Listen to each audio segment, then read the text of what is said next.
Happy Feast Day of the Immaculate Conception. Yung nanay ko kasi conception eh. Iyakin yon. Galing mang emotional blackmail yung nanay ko kasi pag nung maliit pa ako, wala kasi yung asawa niya eh, sundalo. Pag kinukulit ko, pinapaiyak ko yung mga kapatid kong babae, sasabihan ako, iiyak ako kung hindi ka titigil dyan. So nagpapakabait ako. Nung bumalik na yung asawa niya, hindi na ako mabait.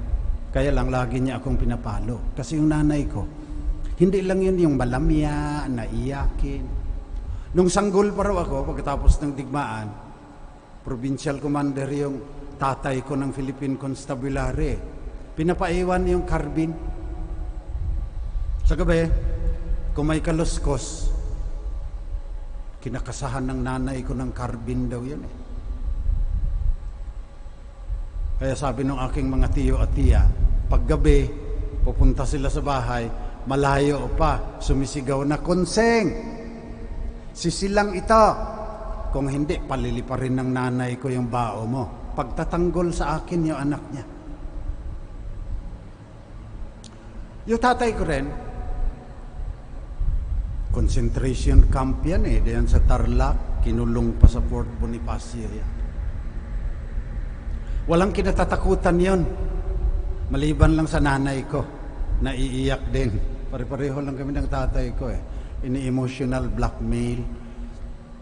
Pero yung tatay ko, kahit provincial commander, namatay, lieutenant colonel yun eh. Chief of police sa amin. Nagluluto sa bahay. Yung ibang mga macho, pinagtatawanan siya. Magaling magluto, mas magaling pa sa nanay ko, pag pista siya ang cook.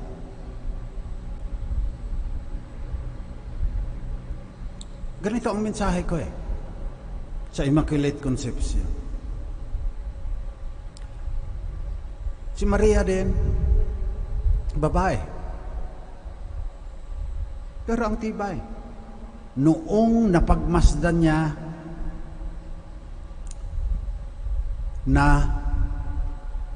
pinapatay yung kanyang anak, kinakanta natin, Stabat Mater Dolorosa.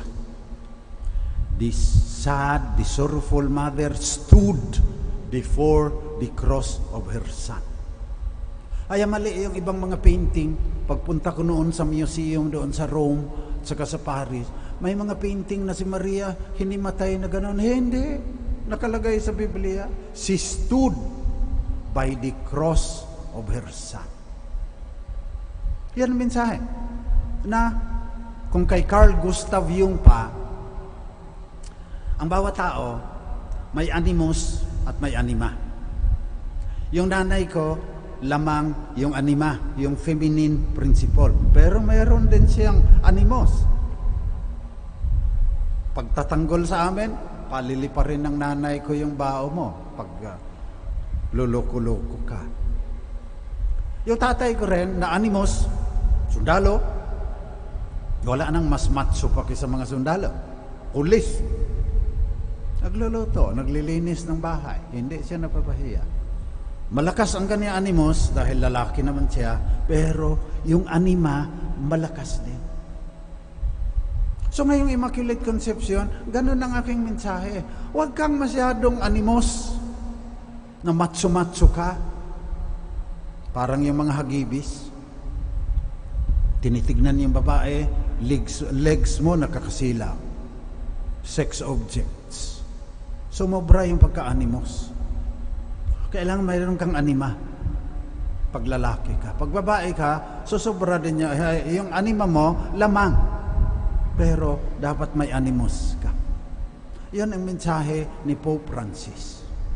Hindi lang sa ating personal, kundi kailangan natin si Maria paalaala na yung ating lipunan, yung ating politika, yung ating ekonomiya, yung ating kultura, yung ating relihiyon, kadalasan masyadong animos. Patriarkal ang ating lipunan. Kaya sabi ni Father Antonio Pernia SBD, nag-recollection sa amin kahapon. Parang yin-yang yan eh. Pag-aralan ninyo yung Chinese philosophy, nasa yin-yang yan. Yung yin, yung masculine principle, yung yang, yan yung feminine principle. Kailangan in harmony yan. Hindi pwedeng mag-ibabaw dyan ang isa. So sabi ni Father Tony Pernia, the first superior general yan sa SBD na Asian Filipino. Ang sabi niya, tingnan mo yung ating society, sinabi rin ni Pope Francis sa Fratelli Tutti, aggressiveness, power, control, competition, accumulation of wealth, masyadong lalaki yan. Kailangan lalagyan natin ng compassion, mutuality, solidarity, sharing of resources, nurturance. Hingin natin sa mahal na Birhen. Kasi kung magpapatuloy tayo ng ganito, yung mga lalaki, kadalasan, they build things. Kakwari sa Montalban. Tataas ng skyscraper. Tapos nagbubulag-bulagan, nagbibingi-bingihan kapag nalulunod na yung nasa Provident Village sa Marikina. Kulang ng nurturance. Kulang ng mutuality. Sa Ebanghelyo nga ngayon, be it done to me. Hindi niya naintindihan. Be it done to me according to your word. Sapagkat ang mga babae, intuitive yan. Yung mga lalaki, logical yan. Kaya, yung mga relihiyon, kahit Kristiyano, na logical, hindi nila maintindihan yung mga Katoliko na Immaculate Conception. Kasi, hindi na nila sinusuri yung mas malalim na tinuturo ng Catholic Church tungkol sa Immaculate Conception. Be it done to me according to your word. Sa mga lalaki, ganito, tabernacle. Pag madumi yan, laking gulo sa Paris Pastoral Council, mag-Zoom meeting yung shrine. Bakit madumi yung tabernakulo tsaka yung altar? Kasi, diyan nakalagay yung katawan ng banal na diwa na naging tao. Body of Christ yan. Kung yan, tabernakulo lang, nagkagulo na tayo. Mauna pang magulo dyan si Father Ronnie Crisostomo, SBD, 27th anniversary ng priesthood ngayon. Liturgist yan eh. Nag-aral sa Rome at saka Navarra, Spain yan eh. Kaya, very concerned sila na talagang malinis yung tabernakulo sa loob at labas. Diyan, naka-repose ang katawan ni Jesus. Yan pa kayang sinapupunan ng mahal na Birhen? Dudumihan mo ng kasalanang mana, diyan titira yung banal na diwa na naging tao. Be it done to me according to your word. At that moment, nanahan kasama natin ang banal na diwa sa sinapupunan ng mahal na Birhen. Kaya manalangin tayo sa kanya ngayon na maintindihan natin kung ano ang ibig sabihin ng simbahan na sinasabing Mary was conceived without sin by special grace. Sabi ni John Duns Scotus na malakas ang anima sa kaluluwa, Francis Cane. Wala sa Bible yan. Kaya ang kaniyang argument parang pambabae din.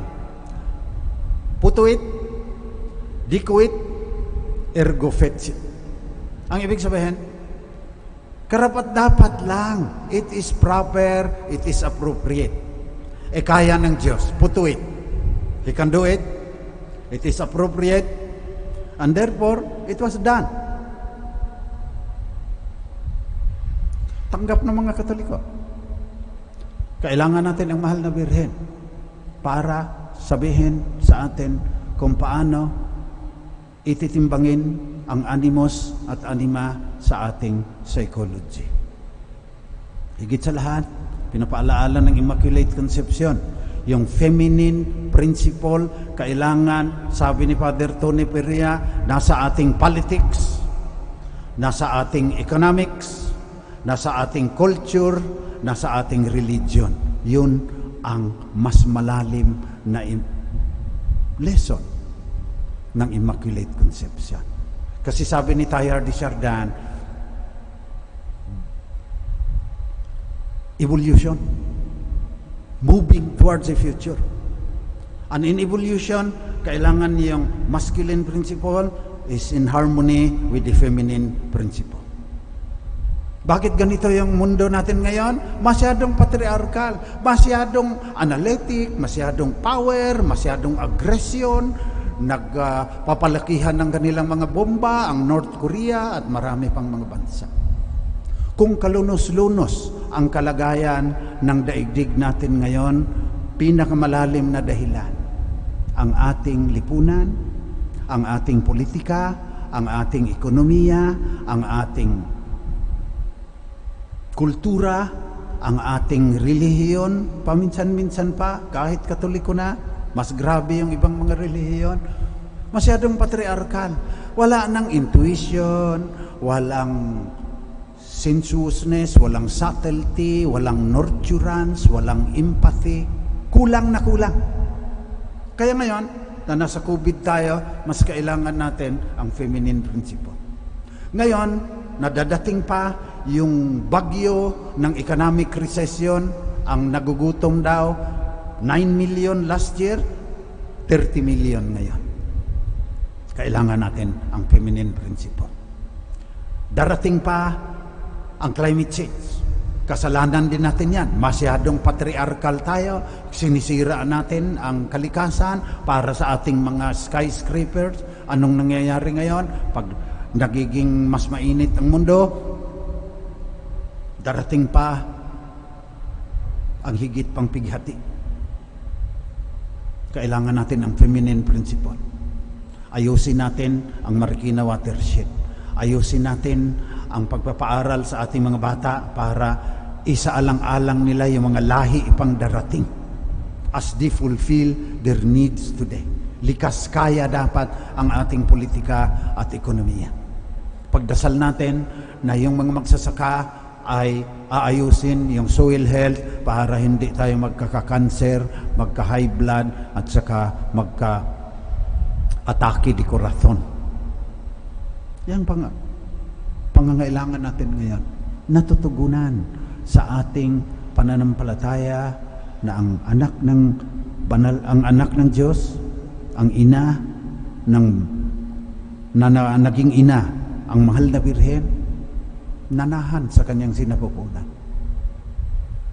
At dahil dyan, sabi sa Magnificat, all generations shall call me blessed. That's what we are doing today. We are calling her blessed. She is the Mother of God, and she was also spared from the stain of our first parents, of our Adam and Eve. Nagkasala sa first reading. So let us pray today through the intercession of the Mother of God who was conceived without sin, that we will be real human beings with the masculine and feminine principle inside us in harmony, but especially in a society where feminine principles will also be influential. Intuition, mystery, nurturance, mutuality, compassion and empathy, sharing of resources. Pag nagtagumpay tayo na ilagay sa society yan natin, we will come closer to the Word of God, to the shalom that Christ has come to bring. Pinapagdasal natin, thy kingdom come. That will only come if the masculine and feminine principles of evolution will be implemented in our society, will be implemented in our journey towards the fullness of the kingdom at the end of time. Mary, health of the sick. You will conceive without sin. Have mercy on those suffering from COVID-19. Have mercy on those women who are suffering from domestic violence. Let's pray also for the men. Lagi na lang, yung binubugbog na babae, pinagdadasal natin. Yung tangayang lalaki, kulang ng anima, kulang ng kompasyon, pagdasal natin yan. Pagdasal natin, yung mga kababaihan, biktima ng human trafficking, as we celebrate the greatest woman who ever lived.